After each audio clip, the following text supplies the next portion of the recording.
Thank you, Simon. So good afternoon, everyone, and welcome.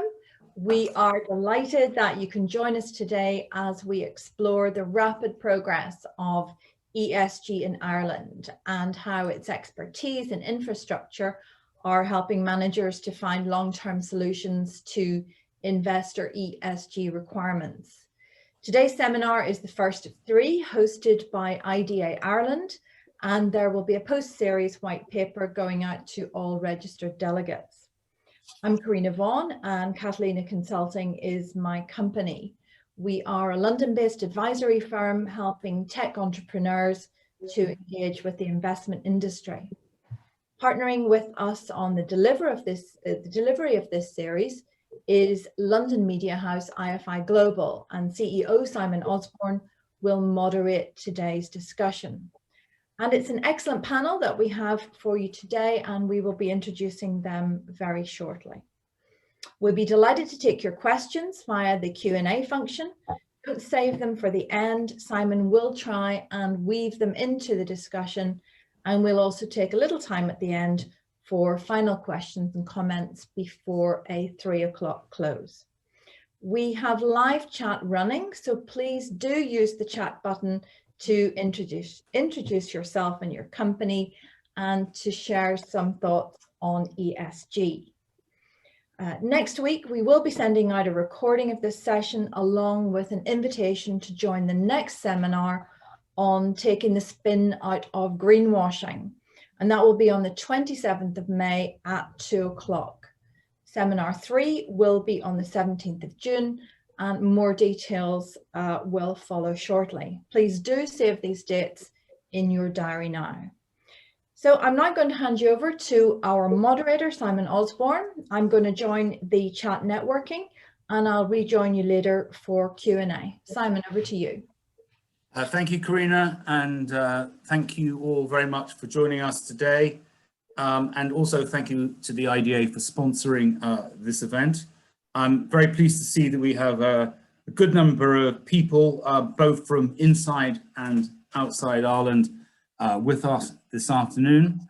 My name is Simon Osborne. I'm the CEO of IFI Global, which is a research and media house based in the City of London. We have 3 monthly publications, and one of them, called the Briefing Report, specializes in the impact of ESG on the asset management industry. And we are doing research at the moment with fund managers on that particular topic, both in the UK and in the US. Now, I'm going to give a very short opening scene-setting presentation for 5 to 10 minutes, and then we're going to get into the panel discussion. On the panel today, we have Katrina Buckley, who is a director at Gresham House, which is a UK-based asset manager with £4 billion in assets under management. We have David O'Flaherty, who is the head of the AIFIN side of Intertrust Dublin. Intertrust, as I'm sure you all know, is one of the world's largest fund industry service providers. We have Dan Page, who's head of asset management advisory at KPMG, which is one of the largest advisories in the fund management business. And Dan does a lot of work in the ESG space. And we have Katie Thurston, who's country manager and VP financial services at the IDA. As Karina mentioned, we're going to try and make this panel as interactive as possible. So please do take advantage of the Q&A function at the bottom of the screens, or the chat function that Karina is going to be managing. So let me make my opening comments. I think this is a point that's, for me anyway, is not made nearly often enough when we come onto the subject of ESG or sustainability. ESG is an awful lot more than yet another investment strategy. If you think, in my lifetime anyway, you think of the big 2 thematic investing booms that have come along, one in the early 1990s, which was the emerging markets boom, and then roughly speaking 10 years later, the tech boom. Both those things did very dramatic things in the markets, but they really didn't alter the structure or the practices of the investment world at all. There is some commonality in terms of the perhaps some of the crazy valuations you're seeing in some areas of ESG today with those two thematic investing booms. But I would argue that ESG is fundamentally very, very, very different indeed. And it's going to change, and I would argue it's already begun to change the structure and the way this business is going to operate in future, as indeed it's going to change the structure and the way many businesses, if not virtually all businesses, probably in the world are going to operate in the future as well. Fund management will not be any different from pretty much everybody else. I like also to point out, for those who think, oh God, these numbers are insanely large, have we reached some sort of plateau? No, we're a long way from that, because take the UN's PRI, Principles for Responsible Investing, as I'm sure you all know, institutions alone that support that have over $70 trillion in assets, and that's not including retail investors, wealth managers, all the other categories of investors who are on top of that. Bloomberg Intelligence earlier on this year forecast that by 2025 there will be 53 trillion in assets in ESG. Of course, it depends on how you count it. Today, the figure is, there were wildly different figures quoted, but something between 30 and 40 trillion, probably around about 34, 35 trillion, we estimate. Again, it's all in the counting, but whatever it is, it's going up quickly, and everyone seems to forecast that it will continue to go up very quickly for the foreseeable future. And I like this quote from an author of a very large report that PwC did earlier this year on ESG. He calls this a once-in-a-century opportunity. I put that there because it's really worth making the point. This really is historical. It's something that none of us have seen before. People coming along in generations to come probably won't see either. I thought it would be, again, in my scene-setting opening comments, worth putting this slide up just to show these are three obviously large data providers, not just to the ESG business, but to the investment world as a whole. And it's very interesting to see, this is a forecast for this year, from January, February, a few months ago, therefore. If you look at those, those three paragraphs, there's an awful lot of similarity in terms of what they're saying. The bit I want to point out perhaps most, which I think is an extraordinary and important point to make, is that we're at the beginning of a $30 trillion wealth transfer from my generation, which I think are normally called baby boomers, to the millennials, which is my kids' generation. I have a son who's just left university and a daughter who's at university, and you look at them and their friends, they take the world an awful lot more seriously than my generation did at that particular time. And when they get into the investing business, I think they, like many others of their age group, are going to do good with their investment as well as making a return. So if you take my kids' friends and my kids as an example, I think you've got a lot more growth in terms of what people want to see in terms of a better, healthier planet, more social awareness, et cetera, coming in the next few years. Moving on to the fund industry, I thought these points were perhaps worth making before we get into a particular discussion about what's going on in Ireland. We see, we're at the very, very beginnings of this, more asset managers adopting ESG business practices, which have become more commonplace outside the fund industry than inside it over the last few years. An example of that is that Refinitiv do a thing called, it's become very well known now, the D&I, Diversity and Inclusiveness Index. BlackRock is the only asset manager in the last one that I saw. I think it's the only one of the top 50 in there, which is pretty extraordinary because there are plenty of other firms of a similar type of composition, such as the consulting firms. I think actually Accenture were at top that did very well in that. So there's no reason why asset managers shouldn't be doing a lot better than they are. And I think that will change. I think it's probably already begun to change. I think it will change a lot more quickly in the next few years. Fund governance, this is an area of particular expertise of ours. We have another publication called the NED. Earlier on this year, we did some work on the fund boards, composition of the fund boards of the world's largest, best known international asset managers. I think we did well over 1,000 funds from 75 managers. it was quite surprising in a way. We found out that there were only 19% of the people on the boards of those funds were female. That's a bit of a historical lagging indicator, if you will, because the figures we were looking at back in January and February this year would have been from last year, or perhaps even from the year before last. I think that will improve. But the asset management industry is very good at going out and telling corporates to diversify their boards, get more females on. I think Goldman Sachs Asset Management said it will not invest in corporates that do not have any women on their boards, but they wouldn't be able, therefore, to be able to invest in 80% of the fund industry's boards. Not that they would necessarily want to, but it's quite an interesting point to make.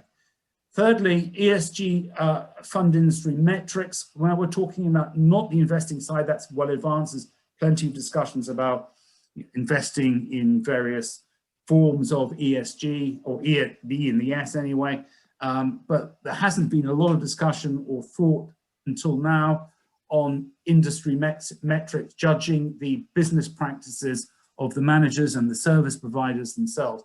That is in the process of being established. We at IFI Global, via our publication in the briefing report, have been involved in some of those discussions ourselves. Doubtless there are others going on too.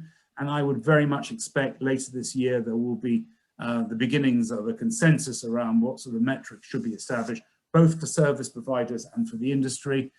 And then the last point on this slide, centers of excellence for ESG. And that's not guaranteed to happen, but it's quite probable, likely, if you will, there could be centers of excellence emerging in the same way as if you think of the fund industry today, you have in Cayman, everyone thinks of Cayman as the go-to place for offshore international hedge funds. Channel Islands are very well-known places to go if you've got illiquid alternatives like private equity or real estate, whatever.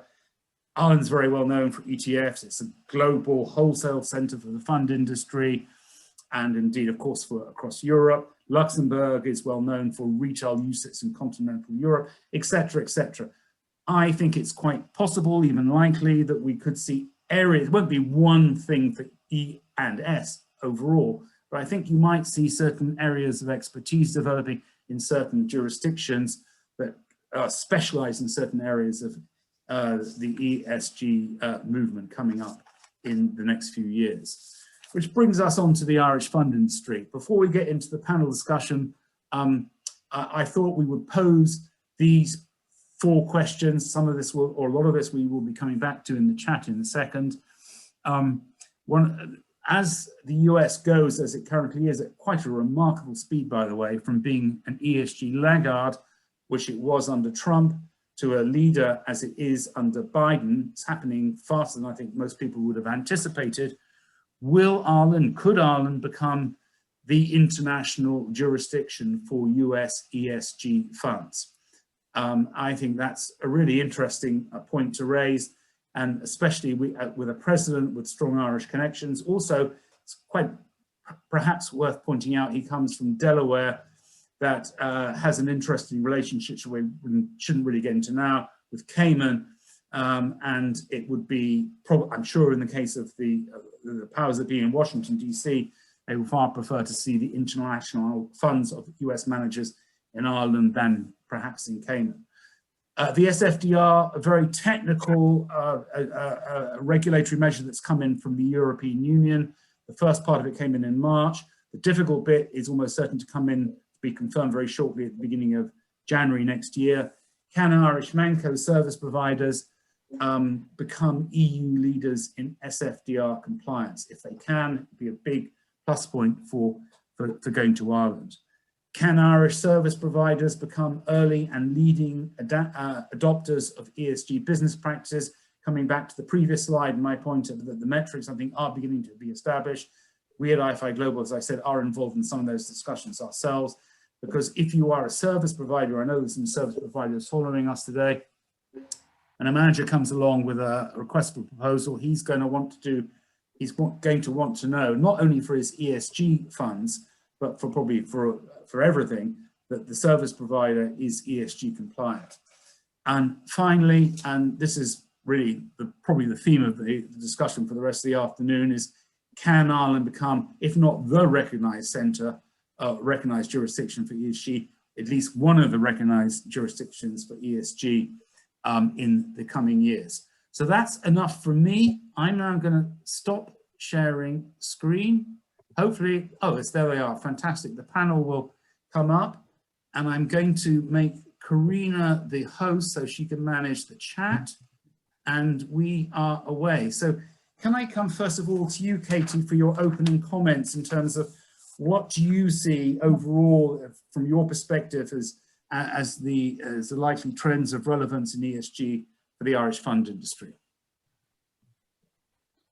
Yeah, well, thanks so much, Simon, for your introduction, and Karina too. And I'd also like to take the opportunity to thank Katrina and David. Intertrust and Gresham House are two companies that we work closely with in IDA.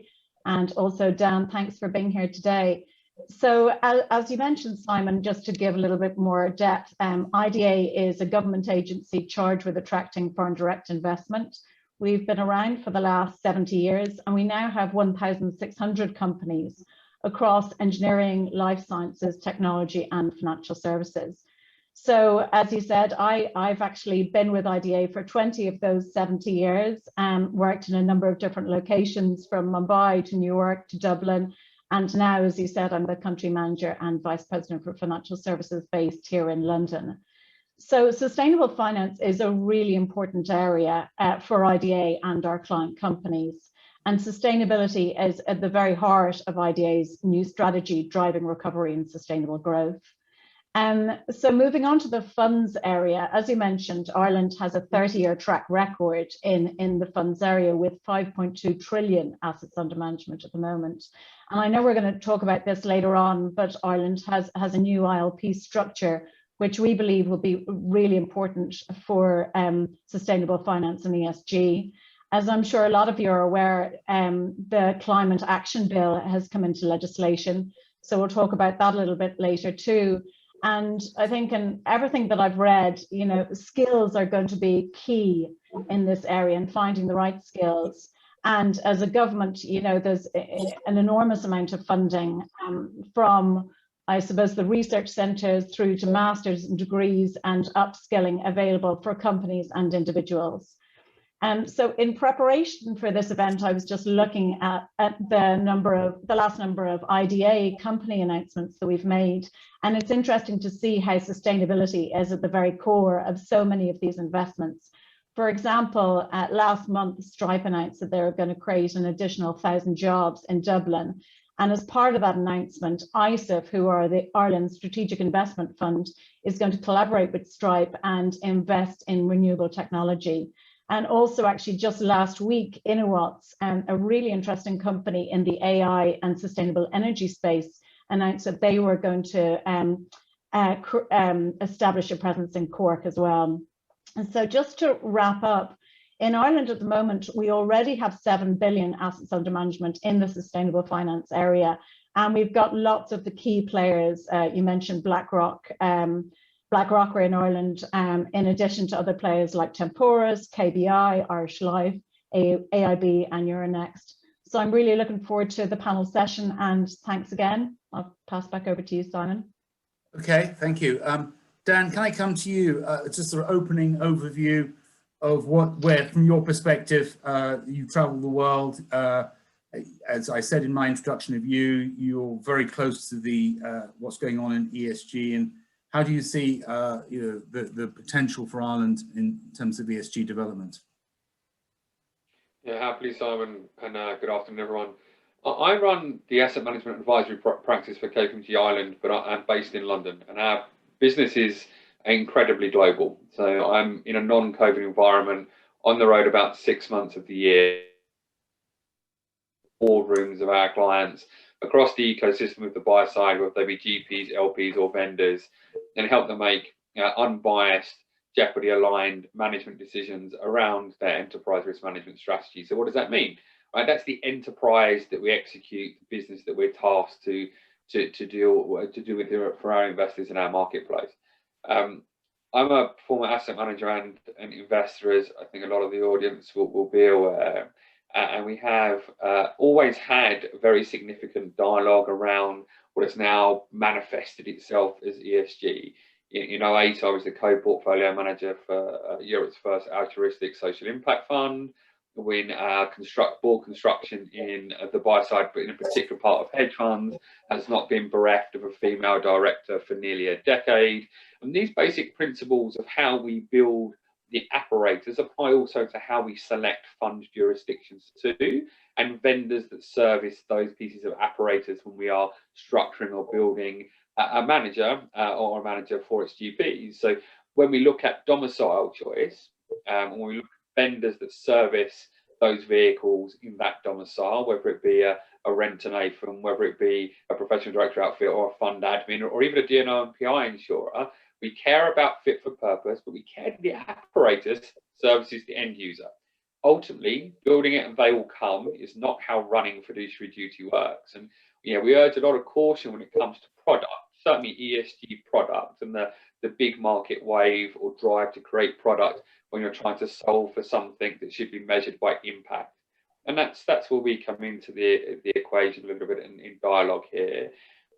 We've seen some very significant change, some very, very significant change in the behaviour patterns of LPs that have driven the behaviour patterns of GPs, as you would expect. And you're right, it is a forthcoming generational wealth transfer shift that has driven that in consciousness and awareness. There's some controversy of whether that changes performance tone or not, but some key facts remain. The generational shift is changing, it's accelerating, we're closer here. COVID has changed the lens, particularly for S, and that's fantastic for the most part, in terms of visibility, and it's here to stay and it's accelerating. That is great. The change in asset gathering or attempted asset gathering as a result is not healthy for me, because the measure is not impact, but we've certainly seen that, and I think we're now seeing a once in a lifetime opportunity, yes, but with that you get a once in a lifetime series of noise. And when the biggest LPs in the world, we represent a couple of the top 10 inside my group, look at a manager, they're going to look at its construct of apparatus if it works for them. They do have an absolute return mandate ultimately, right? That truth still remains. If you cannot dilute your absolute return mandate and be healthy, ESG healthy inside your apparatus and jurisdiction selection, then that's fantastic, and it's a wonderful opportunity for Ireland within that, particularly in the regulatory framework, right? Reporting and key service provision will be useful. So the world has changed. The world has changed very quickly. We still have to service our clients. Absolute return is everything. Doing that in a sensible, non-hackneyed way for ESG is everything also. And regardless of how the regulatory framework changes, we should be talking to our clients and encourage them to measure themselves against impact if you truly care about ESG as a board. Thank you very much. Katrina, can I come to you? How do you see sustainable finance developing? I know that your house is very big in ESG, and where do you see Ireland fitting into that? Thank you. Thank you for the opportunity to speak on the panel today. Just for background, Gresham House is a specialist alternative asset manager. So as you mentioned, we have 4 billion of assets within the group, and that's split across a number of different divisions. The mainstay is contained in the real asset space, where we invest in forestry, new energy, and sustainable infrastructures, along with affordable housing. And so all of what we try to do is marry up investment opportunities that can deliver on either the E or the S. I think there isn't an institutional investor right now who doesn't have an objective to allocate more to areas that can deliver a positive impact. And the beauty of I guess the behavioural change that's happening at government level, at consumer level, and at investment level is that these opportunities are there for the taking. And so a long time ago, you might have thought that you had to give up financial returns for impact. That's simply no longer the case because of this huge thematic shift that we're seeing. And so opportunities there, and they're ripe for the taking. I think that as we look to what maybe Ireland has to offer within that space, I think the Irish market has always been very innovative in adapting. I think we're quick at seeing opportunities. And it also has a tremendous infrastructure already in place, as Katie alluded to. So all of that ecosystem of the service providers, the lawyers, the regulator, is there and is supportive. And I think ISIP has a role in that as well. So I think that ESG, it's still part of the problem around ESG is that actually there isn't a common language that is emerging as more kind of regulation comes out. But I think if Ireland can develop itself or put itself forward as being a centre of excellence based on knowledge and skills, I think there's a fantastic opportunity for Ireland to be a fund hub and a centre of excellence. And Katie mentioned the new ILP structures that have come in. I mean, that's hugely relevant for my world because it means that Ireland is now kind of on a level playing field with Luxembourg in terms of what it can offer with respect to structures, and particularly relevant for real assets. So I can see, anyone who's raising capital in Europe going forward, I can see Ireland being a natural centre to domicile those funds. Thank you very much. And David, you're the one person on this panel we have who's actually based in Ireland itself. So it's good to have someone with some local expertise as well as an Irish accent on the panel. So from your perspective, being based in Dublin, how do you see the development of ESG and where do you see Ireland fitting into that? Yeah, well, look, it's very broad. I think if I was to look at it, just taking it from a lens of a service provider, and you look at where we are at the moment, ESG has been around a long time. There's a lot of investors have been talking about this is what they want to go into. Managers have kind of gone in and out of that space. I think what's changed since the action plan in 2018 and really the implementation now of SFDR, the start of that at the 10th of March, where we had, managers had to go and we had to open up prospectus again and put in a disclosure as to, how green is the fund, or if not, why not? And that was really interesting because if you look at Ireland as a service provider hub, and it's all there. So we've got the infrastructure, we've now got the ILP as well. So you've got everything for a manager in Ireland in terms of experience, track record, infrastructure, there's a long list, the regulatory environment, it's all there. And then you kind of go, okay, so how does that experience, how does it react to ESG? Well, it's kind of the key stakeholders, it's regulators, it's investors, and it's the manager. They're driving a lot of what's happening. So what we've had now is with the introduction of, like, say, SFDR, and like that's only one part of a big initiative, big action plan that's going to take place over the coming years. You've now got managers that are looking at a fund, and they're saying, okay, what do my investors want? So my investors now are looking at it, go, well, this is clearly defined now. We've got a comparable prospectus between managers, one saying they're more green than another, and it's all, and the taxonomy kind of classifies exactly what is green and what's not. So you now become a very transparent, very comparable scenario with managers and investors. So the regulation that brings in, this I feel over the next few years is just going to speed this up. So you've got you have scenarios now where you'll have pension funds who are going to invest in a fund, and they're going to say, well, what's my green bucket, or what's my ESG bucket, or eventually it'll become what's my non-ESG bucket potentially, and all of a sudden then, well, it depends on what's in that prospectus under the regulation that we've just changed. So is this an Article 9 a dark green, or is it an Article 8 where it's kind of a light green? And that will become really important to investors, but also equally as important to the manager. So I think what that means is Ireland is already an established player for fund domiciliation and for servicing funds. And it has been for some time, as Katie alluded to, it's gone over multiple decades. So it's really, can Ireland enhance its offering and continue to evolve? And I think, we're seeing it already. There's the infrastructure in terms of the service providers are all there, the admins, the depots, the AFMs, which is obviously what the business I'm in on the Intertrust side. They're all building up the expertise to manage this, because this regulation, it's not going away. It's going to just become more and more. There's going to be periodic reporting that will come out, annual accounts that will feed into Dan's world as well. That what's been disclosed, what's been advised, what's going into the annual accounts. All of that will just feed into more and more requirements around it. So the service providers, if you want, are already coming up to meet that demand, but will also continue to evolve. It's an evolving story. This is just you're just going to see more and more requirements for the expertise, the skill sets.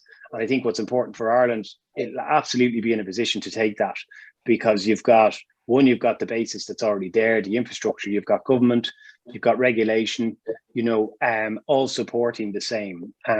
So look, it's fascinating to watch it. It's fascinating. Even a good example, I had a manager that I was working with, and initially they were there. Well, our fund, that doesn't really apply to our strategy, which it didn't. But then at the same time, they wanted to. Sustainability is really important to them. Okay, so this particular strategy didn't apply to them. So when you kind of started off, it's kind of like, well, no, that doesn't really apply to us as such. But by the end of the conversation, over a few conference calls, the managers all of a sudden, well, hang on, what happens if we want to, sell the asset, or move on from the structure? Then you maybe want it to be a green or light green, because you're actually opening yourself up to a bigger market. So you've now got managers that weren't really even thinking about it, or we're saying they are thinking about it because everybody is capturing in some way, but now they're actually you've got to really classify yourself. And I think that's where Ireland's well positioned to work with those managers and that.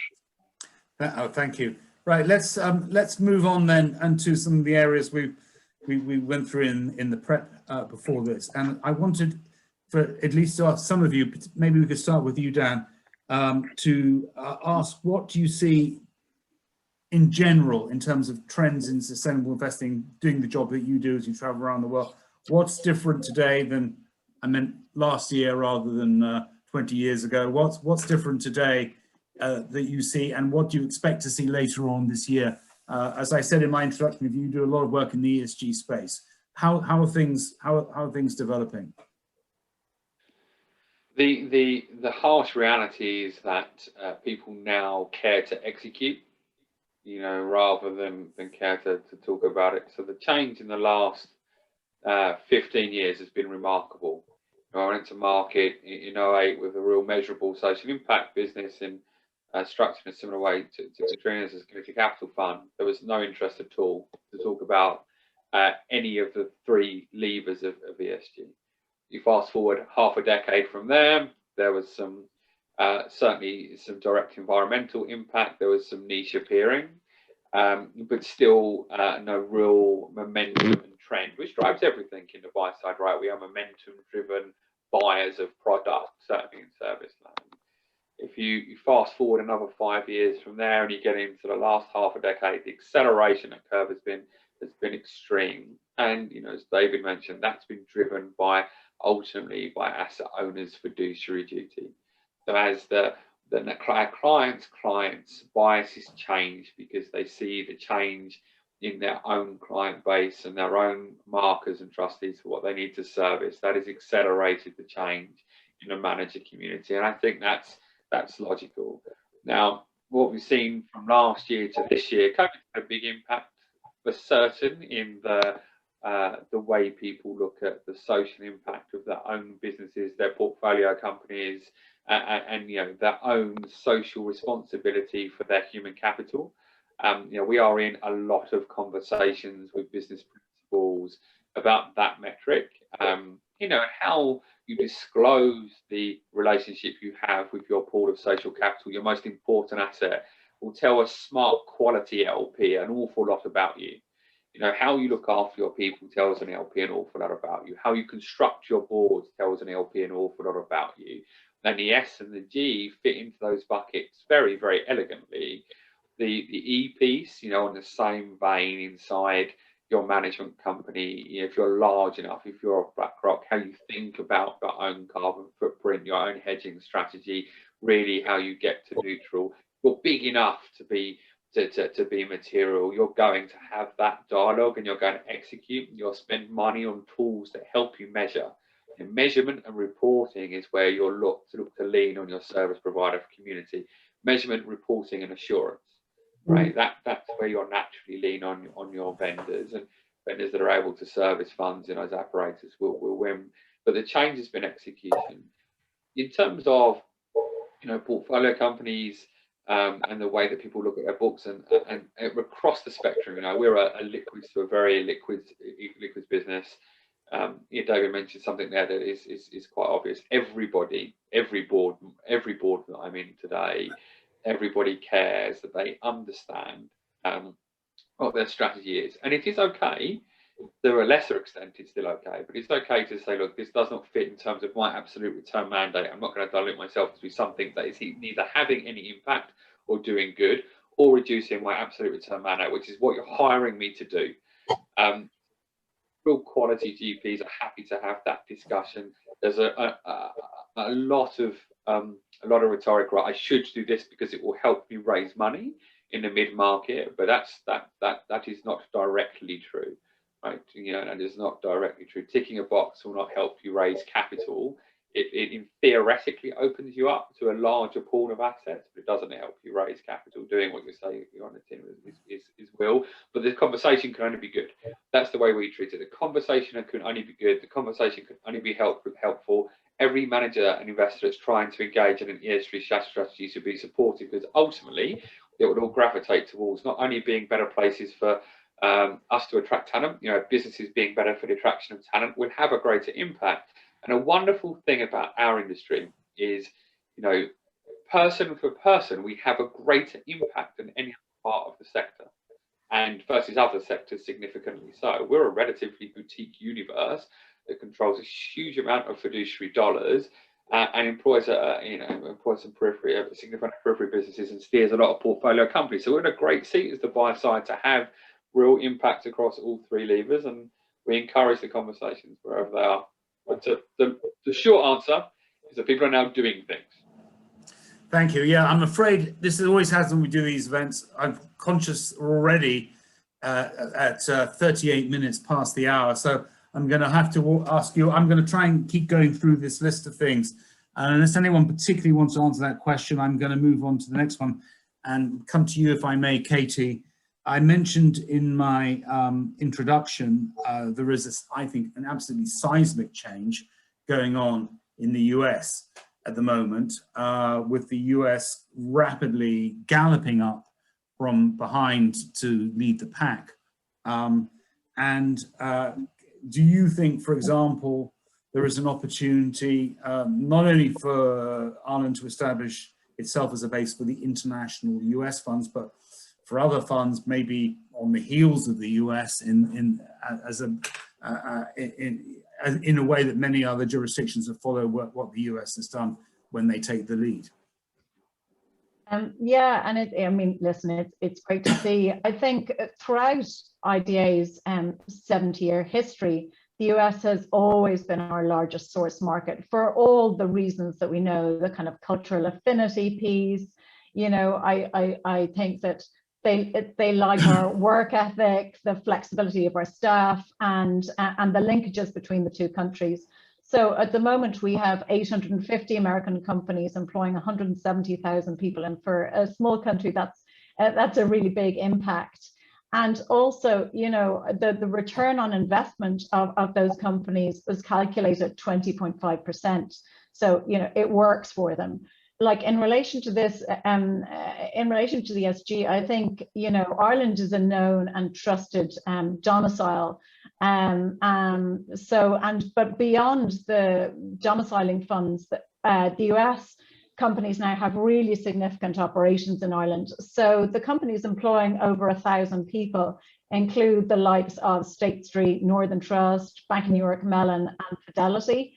And then post-Brexit, the industry has also evolved and joined by even more US investors, the likes of PIMCO, Insight, Vanguard, and Goldman Sachs. So yeah, I suppose in short, we kind of hope this will continue. So back to you, Simon. Okay. Does anyone else want to make any comments on the US? Because I only bring the US up is because it's weirdly, when we talk about ESG, it's probably the first and only investing trend in my lifetime, unless someone like Dan or somebody else can correct me, that actually was invented outside the US and then has come to the US after it was well established in Europe or even Canada or Australia, or certainly in Northern European pension funds, etc. I'm going to jumble this around if I don't make, if you don't mind, because I'm very conscious of the time and I want to leave a few minutes for questions. All right, do you want to take that down? Sorry, I don't want to interject, but I will make one point that's very relevant for Ireland and something you and Katie have picked up. The natural bias for US LPs into Ireland is real, right? Yeah. When you're looking at European commingled vehicles. So if your commercial strategy wants to target a European LPs and the US as the biggest investment market in the world by a country mile into the buy side, with the most, you're right, the most sophisticated ESG investors, that natural bias is the opportunity. You know, if you're looking at jurisdiction for jurisdiction, the opportunity is because of the friendly nature with the US for Ireland and how it suits. Having limited partnerships fills the big gap. And, you know, I would expect if we service or the market services the funds in the right way from a regular reporting perspective, then there is no barrier to entry at all. Well said, and thank you for raising that point. I'm going to come on to the ILP, and I'd like to bring both Katrina and David in, because am I right in saying, Katrina, pretty much all your funds are in the very illiquid space? And David, I'd like to come to you afterwards. Where do you see the ILP? How much difference do you think, if it hadn't come along, and many people would say should have come along many years ago, but it's now in place finally. What difference do you think that will make? First to you, Katrina, then to you, David. Absolutely, and thank you. It's a great question. I'll just speak to my own experience, I guess, in the first instance, and I'm part of a very international team here, and you know, when we were thinking about our European expansion plans and where we wanted to begin our journey, Ireland was kind of naturally on my radar for obvious reasons. But we did genuinely look at all of the jurisdictions, because ultimately what we want to do is have the right structure for clients, and so that'll always be our starting point. And a year ago, I would have said that I would have had to have pushed very strongly in order to position Ireland as being a better fit for our clients potentially, because the ILP wasn't in place at that point. And I think Luxembourg was the jurisdiction of choice, certainly within Europe, for those kind of more private equity style structures. And so from my perspective, it has essentially leveled the playing field for us. So then it becomes a much more kind of cultural fit and overall kind of ecosystem discussion as opposed to just a structure consideration. So I don't want to take up too much time. Great to have David's view on that as well. But from our perspective, we were a little bit of a laggard in the private market space.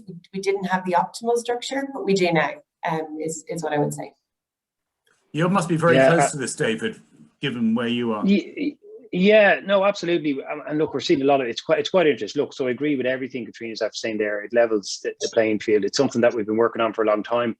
It's the opportunities. It's incredible. It's only up and running a short period of time, but the amount of interest coming in already from managers that have, you know, they've got structures in other places. They're looking at this now as well. It's a structure they're familiar with. So what I think from an ESG point of view, like there is no doubt the ILP will be successful, just even based off the interest already. It'll take time for it to really grow into a big market, but you know, there's no reason why it won't be successful. But from an ESG point of view, I think what's really interesting is, and this is actually, again, experience we've had recently, I've had calls where a lot of the assets that maybe managers want to purchase that, you know, have this sustainable finance angle or investment objective to it are in that non-liquid space. So now all of a sudden you've got a manager potentially say, I'll just, you know, take in forestry or wind farms that are very familiar with an LP-GP structure because that's how they've operated historically. Hasn't been a perfect fit in Ireland, you know, and it's not as obvious how they fix that into a structure. Now, those type of managers, and we've had calls on this recently with two in particular, on those two, on forestry and wind farm, are now looking at Ireland, and they wouldn't have previously. So I think you've got the structure just means that more opportunities in ESG are going to come to Ireland because they can structure through a GP-LP structure now. So I see that as a really positive development, to be honest, for the growth of the ESG sector in Ireland as well. And I just to add to that, I mean, I think the whole discussion where Ireland can thrive as part of this, opportunity that's been created is in each of the elements that's important. So it's about the assets, potentially real assets in my world. It's about the service providers. It's about the regulation. It's if we want to become this centre of excellence, which I think is right for the taking, it's just about combining that all together. So nowhere else just has that kind of full suite, if you like, of infrastructure around it. And I think that's where we will have an advantage. I think that was one of the questions that came in on the chat. It's that structure piece was the bit that was missing. I think Dan mentioned it earlier, but as you think about a lot of the assets that were helping with the kind of more sustainability issues that we have in the world started out as being kind of real assets, so infrastructure assets, which tend to require that kind of private market structure, and particularly on the social side now, we're seeing more kind of property related strategies as well, such as affordable housing, and I think that will continue to emerge, particularly social housing as well, which I think could be another area of opportunity.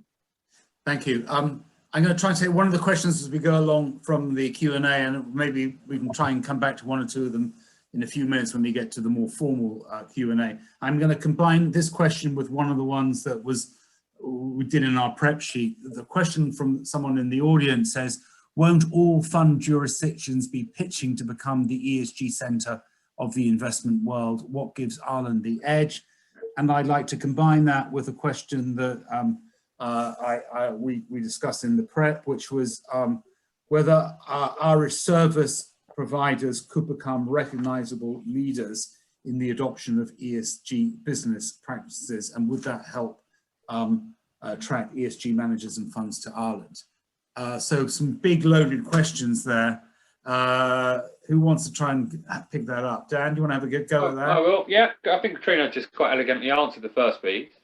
Yes, of course they will, and so they should, and that's great for the world. So that should carry on. The edge, almost certainly, is the nature that Ireland offers everything, with the exception perhaps of enough managers directly buying assets domiciled on the island. But it has everything else inside that suite to compete as a fund piece, as an offering of a jurisdiction that offers fund apparatus, and it's more naturally axed. So when we have that natural axe, we should execute on it as a community, and it would you'd expect it to be the largest. I think any logical advisor to LPs would expect in Europe Ireland to be the largest ESG friendly jurisdiction because of its relationship with the US and now being able to solve the missing link. But every jurisdiction should evolve, and those that don't will die. For me, I can't see how you can make a neutral structuring choice if you can't execute in your data reporting and reg framework for ESG. So that's helpful. I was just going to say, I think that's so important, because what won't work is a kind of a half approach, and I think there's kind of some credibility in ESG is hugely important, and I think it's a topic on another one of these seminars. But there's a lot of greenwashing in the market, and so I think transparency is of the utmost importance, disclosures, and actually really knowing your stuff. And I think I go back to the centre of excellence piece, but if we really concertedly look to establish that as a kind of a jurisdiction and credibly deliver it, I think that's what's going to really make us stand out, and that's going to require a concerted effort and a lot of collaboration within the industry as well.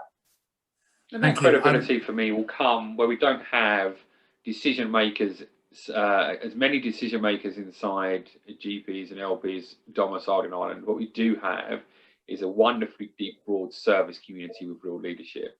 The natural follow-on from that for me is seeing real ESG stakeholders, someone with a specific role. We've seen this in one admin in particular, who can hit hard, is technically skilled and dedicated to that function. that sits alongside the rest of the governance in an admin of FA and TA, but has autonomy. That's a signal. That's a signal. It will help not only the vendor, it helps the jurisdiction also. And that credibility is everything. You're completely right. It will only come with action, not half-hearted noise. And there's a lot of, there's a lot of noise in data. There's a lot of noise in product. There's a lot of selling things that aren't complete. That does not help credibility for me. Thank you. I'm going to bring Karina back in, but as she's coming back in, Katie, can I just throw one question at you, and then Karina, I can see lots of questions on the Q&A we need to get to in the time we've got left. But Katie, before we get to Karina, is there anything you'd like to say about ESG policy initiatives from Ireland in terms of things that are coming to develop for the Irish fund industry? And then over to you, Karina. Yeah, I suppose just to add on the last conversation as well, I think Katrina did summarize it quite well. I mean, listen, it's a very competitive landscape. I mean, what makes my job a lot easier in terms of selling Ireland as a jurisdiction is the number of changes that have taken place over the last 12 months, and be that the ILP, but also coming on to your question, Simon, about the policy piece. And if you kind of look at that funnel approach, I mean, obviously there's the policies in the EU, but also there's the Climate Action Bill. And what I think makes the Climate Action Bill stand out in Ireland is the fact that, number one, it's enshrined by law. And number two, to the envy of some other jurisdictions, it's backed by all the political parties. So I think that's kind of what makes it different. And, and then every government department is tasked with carrying those out and focusing on those specific areas. So that's the government piece. Then there's the Ireland for Finance Strategy 2025. Again, sustainability is at the core. We've got our strategy that I spoke about. And then just coming back to the skills piece, I think it really, I mean, if we are to become that leading centre, which I think we can be because of all of the areas that we outlined, it comes back to the skills. And I mentioned that before. We've got the funding there at the research level, masters, but also the upskilling piece. And IDA has grants in relation to training, and as do a lot of other government institutions, both for companies and individuals. And also, I think one of the other areas in relation to the skills and talent piece is that Ireland has a very long track record at attracting talent out of necessity somewhat. So so we're building up our own talent. But we're also, I mean, companies in Ireland, they attract talent from all across Europe and the UK. So I mean, then you're talking about 500 million people. And then that also comes back to the S and the G place in terms of the quality of life piece and all of those other areas. And it's not only Dublin, it's across all of Ireland as well. And there's a lot of managers locating in like Northern Trust in Limerick, Fidelity in Galway, State Street across the country as well. So, and then also the central bank piece as well. I think they're doing a huge amount in this area. Sustainable investing was always very important to the central bank, and then also the central bank are creating that climate change unit. So I think bringing all of those policies together, I think that creates that ecosystem and environment. So, Karina, do you want to take over the Q&A question? Yes, indeed. Simon, sorry, I'm just reading some of the questions coming in. We've quite a lot of questions. We've obviously inspired everyone in terms of our ESG data theme for the next seminar. So going to try and get through as many of these as we can. So a couple of questions on reporting. SFDR versus TCFD. What are the challenges and opportunities of UK divergence for managers? Who'd like to have a go at that? Well, maybe I'll go first, and it won't be a very helpful explanation because I think the biggest challenge with reporting is just the sheer vastness of what we need to report, and the so many different frameworks that are in play, combined with other bespoke reporting that clients themselves will ask for. So on the divergence point, I don't have a particular kind of comment to make, but anything that can streamline the reporting that we need to do and make it more efficient would be hugely welcome. it's probably one of our biggest challenges that we face. Yeah, for me, on a the data reporting point is, where Ireland will excel and where the opportunity is, because you're naturally going to look to lean on your captive vendors for that anyway. The difficulty is, exactly that, right? There is a lot of it, and private markets and public markets are very, very different. The vendor community is very different. We go through this vendor selection exercise quite frequently as part of our strategy work. The quality basis in what's available is staggeringly huge. As well, there are a lot of offerings that wouldn't stack up to any professional selection. So you just need to be careful as you do. But private markets and public markets, I think, big diversified conglomerate style asset managers, we need to service those. You need both. That's a big ask. It's not to be underestimated. Vendors taking on an offering for both of those is a big ask. And there's an awful lot of data underneath it. And we all need to realise that that's going to evolve very significantly. Standards will come, but in time, and I think, as standards come, that should be LP driven. We should look to have LP engagement before we set standards ourselves. Industry is a little bit guilty of that, I think, has been trying, and it will be vastly different between liquids and illiquids, as it should be. And as long as they're all impact measured, then long may they live. Okay, I think we've got. Sorry. No, I was just going to add. Look, I also think just on that, it's like, the reporting on this that's going to come through is going to be new, and it's going to be new for for everybody, and it's going to be multiple stakeholders involved there. So to Dan's point, you'll have vendors involved, but you'll also have the likes of the AFMs involved. You'll have the manager, the investor, and a lot of parties will come together. And once you get through that cycle, it will become much more. I expect, like everything else that we find. We deal with new regulations all the time. It just becomes part of it and become much more straightforward. But I think we have the infrastructure to deal with it. I think that's the key. Okay. So I mean, in essence, will ESG effectively become an overlay for all funds rather than something that is treated as new and different? Yeah, I can jump in on that. Yeah, exactly. So that's kind of what's happening now already. All funds need to look at this. Now, how big the impact is to that particular fund will depend on the assets, the strategy. But now you do have to consider it. And that's what I was going to say earlier on. That is different to what we had before. Now you've got a real clear, managers have to consider how ESG impacts their fund. And if it doesn't, you have to put in why it doesn't. You got to explain that, depending on thresholds and that. So you even if you don't think it applies to you, you got to explain why it doesn't. So yeah, I think, and that's only going to, over time, it's just going to increase. So I think it's only going to, all managers will have to consider this going forward, no matter what the strategy is. Thank you. So, folks, I'm sorry, we are almost out of time. Our apologies if we did not get to your question. We do look forward to questions on ESG data, however, at the next seminar. So thank you to IDA Ireland for kindly hosting today. We are looking forward to May's seminar on taking the spin out of greenwashing. We will be looking at ESG data. And in the next week, look out for your recording of this session and your invitation to the next session. If you'd like to know more about ESG opportunities in Ireland, we'd love to connect you with IDA Ireland's fantastic team, including Katie, who has joined us today. So thank you to the rest of the panel. Thank you to you for sharing your time with us. And we look forward to seeing you on the 27th of May. Everyone. Thank you, everyone. Bye, everybody. See you soon.